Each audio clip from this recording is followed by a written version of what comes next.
Welcome to the Sheth Leadership Academy Lecture Series, a series of lectures delivered by Professor Jagdish Sheth, author of classic management and marketing books such as The Rule of Three. Please enjoy this lecture on managing multicultural diversity. My view is that managing that multicultural diversity will become a national issue, a political issue, and also an issue for corporations and the neighborhoods.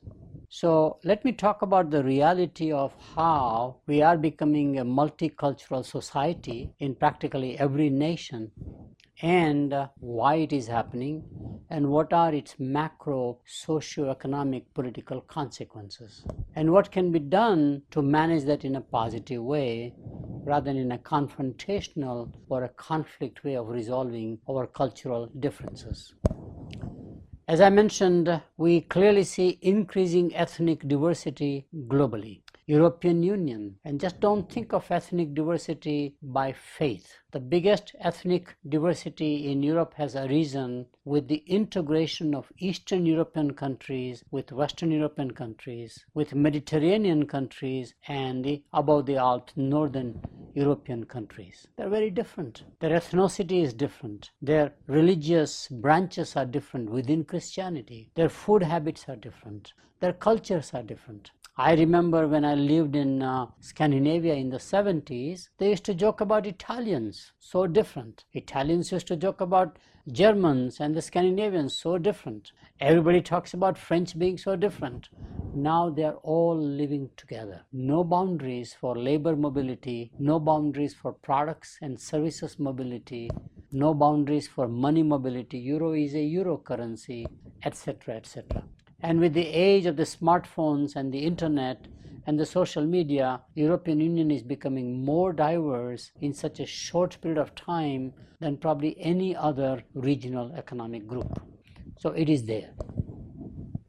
ASEAN nations are going through the same thing. When you have a free trade agreement between Thailand and Indonesia and Philippines and Burma or Myanmar, along with Singapore, etc., you can see the mobility. Of course, it is not a full-blown union, economic union, or a political union even. You still see the mobility there where the Filipinos are working in Singapore, for example, and the Singaporeans are living all over in the ASEAN countries, etc., etc. So there is again that change that's taking place, probably a little less than otherwise. But I wanted to give examples so we are not totally focused and about European Union or about America.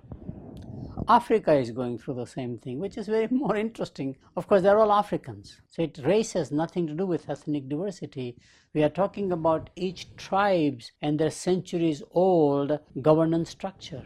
And we have seen tribal wars, civil wars within nations. But if you talk to the South Africa as a nation, you find they are quite worried about the mobility of all the people coming to South Africa. But South Africa is still doing better than other nations.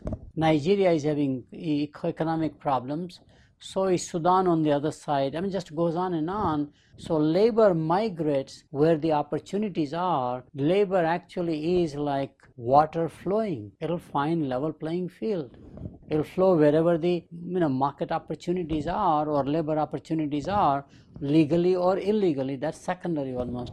So we can even talk about Africa going through a multicultural diversity. Surprisingly, they do have very different cultures, again because of that north-south axis. And I'm not even including above Sahara African nations like Egypt, for example, or Tunisia or Libya, etc. I'm talking about sub-Saharan countries. Why is this multicultural diversity rising? Of course, globalization or regional integrations like European Union. The creation of regional blocks like the one that we just talked about. The cell phone revolution. And we really have this surpluses and shortage of skills and work. For example, you really need the Mexican migrant worker despite all of the political heat that we have about immigration to do the farming in America. Mexican migrant workers come illegally, surprisingly, to pick the peaches and apricots in North Carolina, in South Carolina, in the state of Georgia, as they do picking crops like apples, etc., all the way into Oregon and Washington. Think about Washington state, how far it is from Mexico. They travel just for work, harvesting time. It's interesting. And government allows that because without that the economy collapses. Today we have seen Mexican workers migrating from legal or illegal, mostly illegal in this case, from farming, which is much tougher work, to actually construction work. I've never seen any construction in America, any place, without Spanish-speaking people. They may not be just Mexicans, Latin American, but they're all Spanish-speaking people. It is here. And I'm sure same thing is the reality in other countries, because there's a shortage and a skill issue. Indian professionals are supplying large IT services people, right? They come as guest workers or H-1B visa is very common. So that's very, as I mentioned, for example, nursing is the same way. There's a shortage of nurses in advanced countries, and there's a surplus of nurses in emerging markets like India or Philippines, etc., and they can supply nurses. This reality is new, relatively speaking, in the history of human evolution. At one point in time, and that's less than 100 years ago, people lived in the same community from the time they were born till they died. Even today in the United States, 60% of the people will never move out of the county or a district in which they are born till they die. So this talk about people mobility is probably two segments. Those who move, and they move every year, they're highly mobile, and those who don't move at all, and therefore what causes that? So in my research I found out that the mobility of people really arises when they cut the umbilical cord with the community in which they were born, which stays till their high school, but after high school they decide to go away, more likely for college education, sometimes for work, for example, is possible. And if that's the case, they break the umbilical cord with the community, and therefore getting back into the community, the odds are against that. So the umbilical cord with the community is broken once a person leaves home for higher education or for work away from home. Technicians often do it. There's a temporary need for shale oil, for example, drilling, etc. So you go and put your duty just as you do for military services. I found fascinating that English language, if you are proficient, is a great enabler for global mobility. No other language provides you that mobility as English language, as all of the British Commonwealth nations have learned. Whether you are from India, or whether you are from Nigeria, or whether you are from Australia, doesn't make any difference because you speak English. Mobility is much greater all over the world, not just into English-speaking countries. So what are the consequences on society? Again, I found 5-6 major consequences about rising multicultural diversity, and one of them is going to be whether we are going to be a melting pot or a salad bowl. Remember the old theory of melting pot? I think whoever designed that theory in sociology probably was more like wishing. That was a wish list. There has never been a melting pot society, no matter how you analyze the academic literature or how do you analyze the research. Instead, what we have is actually like a salad bowl, which I think is a better analog, because in a melting pot, the identity of the immigrant is lost totally, like an ingredient, like a sugar, or like a salt, or whatever condiment, etc. They're lost. The main meal is still the same. They may add flavor, etc. It's a nice idea, but it does not work. If you take a salad bowl, you see the lettuce is the lettuce, carrot is the carrot, walnut, if there's a nut, that's different. And in salad bowl, I can add more things. It just does not have to be vegetables, does not have to be fruits, for example, does not have to be nuts, for example. I can add anything else. I can add meats, I can add different types of meats, shrimp or seafood or anything, right? I can make a salad. That means it is a lot more inclusive, lot more versatile. Whereas in a melting pot, if I add an ingredient, it may or may not mix very well. See the point I'm making? Very important. I think it's an important point. Which is why I use the word that you have distinct pieces of vegetables, fruits, nuts, or anything else. Language of that particular region is the salad dressing. The commonality of language, more so commonality of religion or faith, bonds people. The accent gives away. I can tell somebody is of German origin even though I speak in English because he has a German accent on English, or a French have a French accent on English. Americans have an American accent, and of course British have British accent, Indians have their own accent. You can tell right away, and you bond very quickly by the language, common language, and the accent of that common language, which means the accent within Germany or within Italy may be very different from one parts of Germany to the other parts of Germany, one parts of Italy to other parts of Italy. So as accent creates a common identity in addition to the faith and the flag. Flag is the national identity, right? Multicultural diversity, especially across faiths, results in a crisis of values and possible loss of national identity. So the second major consequence of multicultural society is crisis of values and identity. Whose values are we now talking about? And this may result into clash of cultures. One culture says my values are more relevant than yours, if especially are anchored to their culture, which let's say to their faith-based things, then it's going to have more clashes. Therefore, what we need is what Dalai Lama has suggested in one of his very good books called How Do We Have Secular Ethics? Secular morality. Why should ethics be anchored to religion as it has been historically? It does not have to be anchored to faith and the religions, but can rise above into a meta theory or a meta concept in some fashion. And I find that a very fascinating concept. How can we have secular ethics? In other words, ethical behavior originates not from religion anymore, but from a set of common beliefs about that nation, its identity, and the common laws in that nation and its identity. In order to do that thing, separation of church and state is crucial, to go beyond faith-based values and views. Otherwise, we always will have a tension between a government, which is a nation, and the faiths. Unless you are basically a faith-based nation. And there are many faith-based nations where one religion is 99, 100%. Could be the Orthodox Christianity, for example, in Eastern European countries. Could be the Catholic, Christianities in some other countries. Or could be Protestant as a culture. Could be, for example, Jewish culture in Israel, for example, Hindu culture in India.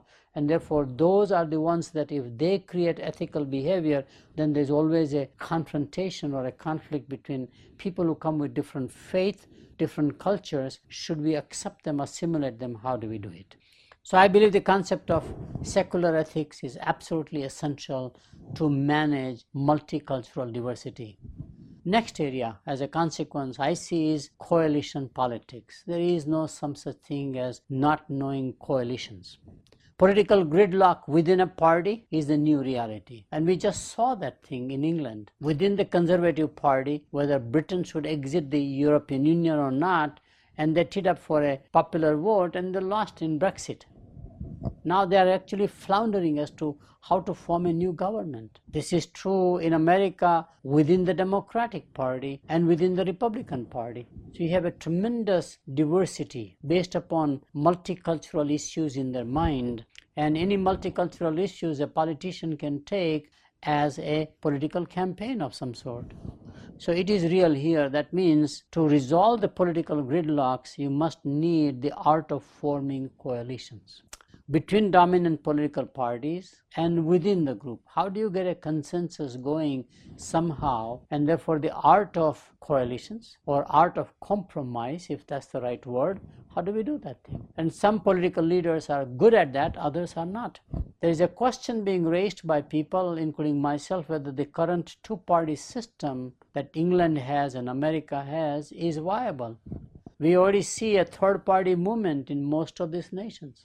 So is the world going to be more like multi-party parliamentary system as the new norm, no matter how you organize? And how does this impact the constitutionality or constitution of the nation by and large? My view, next area is that in addition to coalition politics as the ultimate way of managing the governance of the nation, we will have to learn how to do managed immigration or selective immigration. Doesn't matter to me how you do it. There are, of course, so many ways countries have tried to do. Skill-based immigration is not as uncommon. In fact, It has been done historically. Even when the world was colonizing, Italians were famous for making automobiles.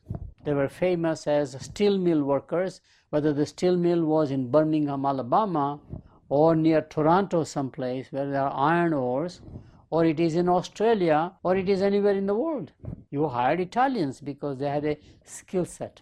Software developers from India, as I mentioned, becoming the dominant supplier. So even today in the H-1B work permit visas in America, probably 60% goes to Indian software engineers for them to come and work. They are guest workers.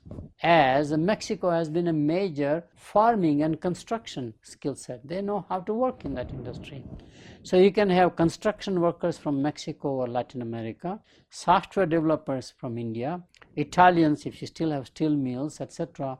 And basically you have skill-based immigration. I need that capacity to maintain my industry, to maintain my economic activity. You can do it. More interesting and more recent trend is education-based immigration, where you encourage students or foreigners to come to study in, let's say, America, not with the intent of going back and contributing to the nation, but actually settling here, which means your immigration related to educational visas that you give is organized in a way where employment is assured and a transition is made. I like this very much as an approach. And the reason I like is very simple, that by the time you are a foreign student studying for 2 years or 4 years or whatever it is, you become Americanized. You become a part of that culture. British have tried from the colonies to bring people, make them students, and then they usually settle. Usually a student who comes, especially in a high-wage country like America, wants to settle here. We have seen this with our MBA program students from foreign countries. We have seen this, in fact, with our undergraduate programs, and definitely in many categories, certified vocational technical, like physical therapist, for example, nursing, for example. They are coming here through education visa, but their intent is to stay permanently. If that's the case, why make them illegal after education? Why not absorb them in a systematic way, which is why it's called managed immigration, as opposed to free market flow immigration. Last category is family-based immigration, and the examples are United States changed its visa policy. I think it was in early 70s probably, where if you have family members back in your country of origin, you can invite the parents, you can invite the brothers and the sisters, etc., etc. And therefore family basically invites family members. Indians have done the same thing in Africa. Indians were invited, family-based immigration, other family members will come. Now you have a significant small minority. And of course Chinese have migrated the same way in Southeast Asia. My next area of consequence and managing that consequence is what I call inclusive assimilation. You cannot allow assimilation on an exclusive basis. Cannot have it. That's contradiction. Maybe the word inclusive assimilation itself is redundancy, but I wanted to emphasize, how do you make a minority assimilate with you proactively? My view is that majority has to adopt the minority behaviors, which happens. In England, the most convenient food today among the white UK people is the Indian curry. Because when I adopt some other people's cultures, food, shelter, clothing, I'm accepting them. I find this as the unique way in America we have absorbed immigrants. We eat Mexican food. We eat Italian food.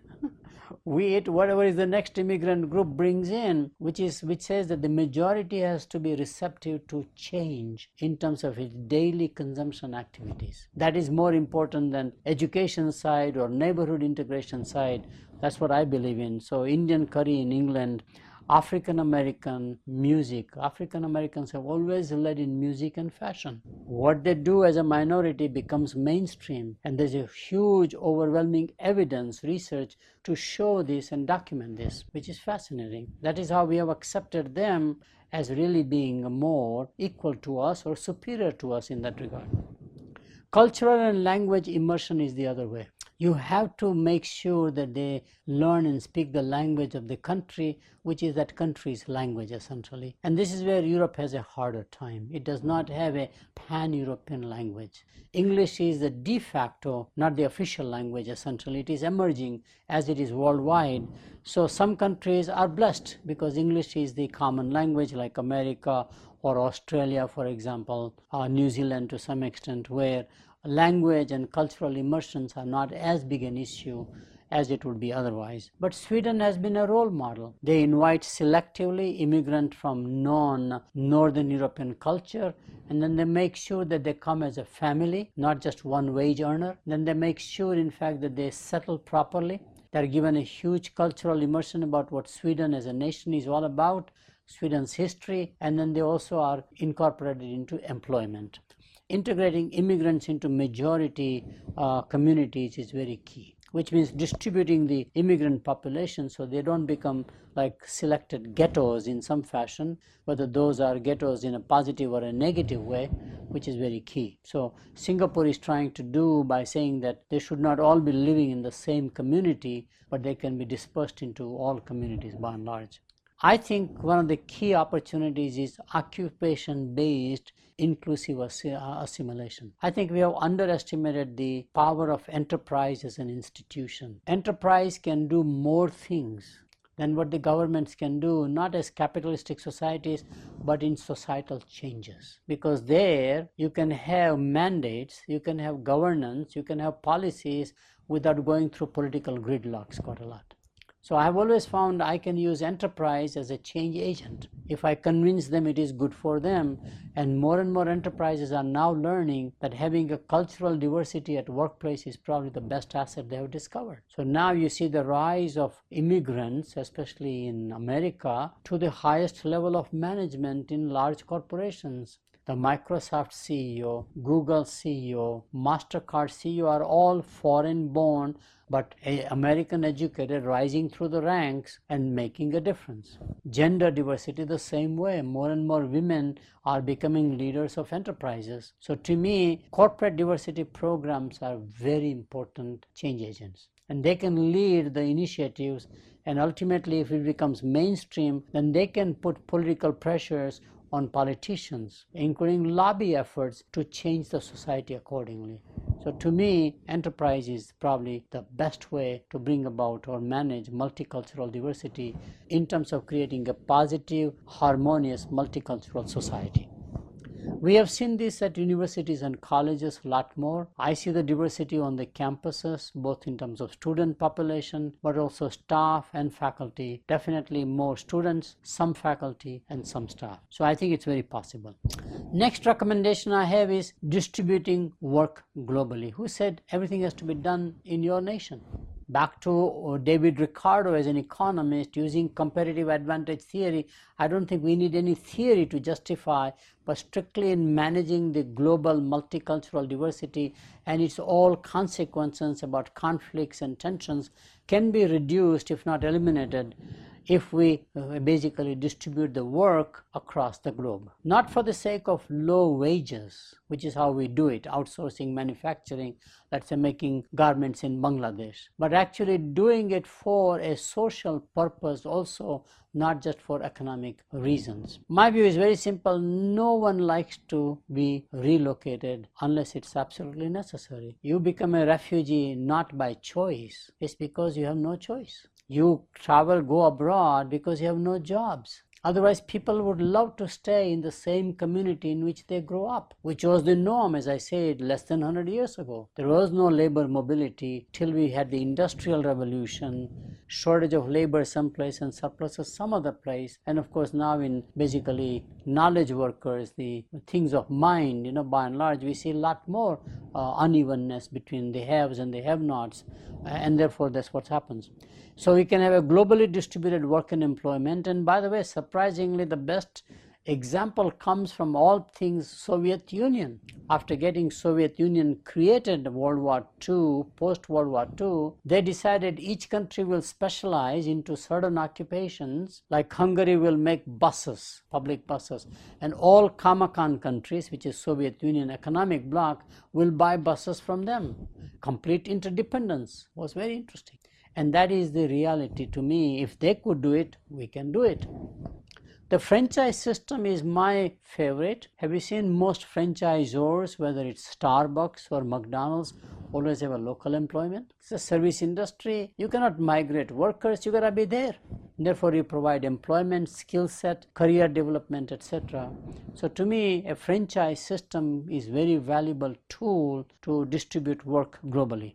And of course, we already know global supply chains, especially for smartphones, cell phones, the PCs, consumer electronics, the companies like Foxconn doing work. But Foxconn itself is globally distributing work now. They're building factories and warehouses, not just in Taiwan or in mainland China, but all over the world. I think that's a very key concept. Free trade is another way, in fact, of distributing work. This is very controversial recently, especially has become a political debate, but it has been a political debate forever. Free trade can only survive if it is balanced trade between nations. There has been a free trade between Canada and America. Balanced, we have no conflicts. But free trade with Mexico becomes a conflict, partly because it's a different culture in some fashion, but it may not be a balanced trade. The free trade with China is not balanced with America because we have a huge imports relative to exports what China buys. So free trade on a balanced basis is very much a win-win situation. That was Ricardo's idea as an economist. Next area I believe is public-private partnerships. I believe this is very key platform for distributing work globally. Skill development. There is such unevenness. The world is not flat except in the IT services. World is very uneven in terms of skill set. What if one equalize that so that labor mobility does not have to happen? Healthcare is another platform. Education, a third platform. Agriculture, unevenness. Have you seen how backward agriculture is in some countries and how advanced agriculture is in some other countries? We can modernize agriculture all over the world in a positive way, so people don't have to migrate from their countries to some other countries for better wages. United Nations agencies have tried to do this thing. World Bank and IMF have been instigators quite often about creating this sort of a public-private partnerships. It is all possible. So while we have all of these political heated debates about immigration and the problem with a multicultural society, my own view is that immigration is vital to the survival and future revitalization of any nation. If a nation doesn't have a new thinking coming in from outside, will plateau. As we have seen many nations plateau. We have the examples, in fact, of having that issue with Japan, which did not allow immigrants at all. We have the issue with Ming Dynasty, for example, where China shut the borders and China was the largest economic power before that time. North Korea, we can see how insulated it is and creating issues. People always give me Bhutan as an example. It's a best, most happy country. I understand that thing, but they are struggling with the issue of immigration right now. Can you do it in a managed, planned, systematic way so you retain your culture and at the same time modernize it? The Amish community, the young people are no longer willing to continue in the way they do their old faith-based, family units by and large. How do you modernize it and still have the best of both worlds? That's very key. So insulating a nation from other cultures often leads to the decline of a nation. As I mentioned, the Ming Dynasty, Japan after World War II, and North Korea. Therefore, it is important to manage multicultural diversity rather than avoid it. The salad bar model of interdependence and value add is more realistic than the melting pot theory. So I advocate salad bar theory. How do you, through policy and through enterprise, government, and market processes, one can create a salad bowl which is better salad bowl than anybody else's salad bowl kind of a notion with a recipe that is unique, different, one can do it. Crisis of values and loss of national identity can be overcome, which are the fears we always have, by embracing secular ethics and separating the church from the state. The art of coalition politics is key to political stability in a democracy. Democracy is often basically compromising diverse views and coming out with very practical, I call it pragmatism. What matters in politics is pragmatic way of doing things, and therefore art of negotiating, art of forming coalitions, art of compromise are the real strengths of great political systems. Managed immigration, anchored to skills, education and family are key to selective immigration. Inclusive immigration through cultural and language immersion along with community-based integration is crucial for multicultural harmony. Last point, no one likes to be dislocated. Therefore, distributing work globally and investing in economic development to create a level playing field between the have and the have-not economies is equally crucial. Thanks for listening to this lecture on managing multicultural diversity with Professor Jagdish Sheth. For more about Professor Sheth and the Sheth Leadership Academy, visit www.shethleadershipacademy.com.